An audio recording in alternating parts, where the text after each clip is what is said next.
जय माँ सारଳା माँ आपने समस्ते ये वीडियो माध्यम माँ सारଳାଙ୍କର बेश दर्शन करें।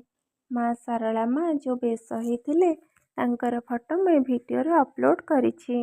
आपण मैंने समस्ते माँकर बेश दर्शन करी आपणकर हृदय प्रणाम जनातु।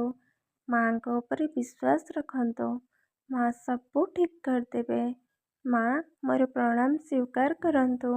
जानत अजांतरे जहाँ भूल करी क्षमा करदेवे। आपणक आशीर्वाद सदा सर्वदा आम मानक उपरे थाऊ।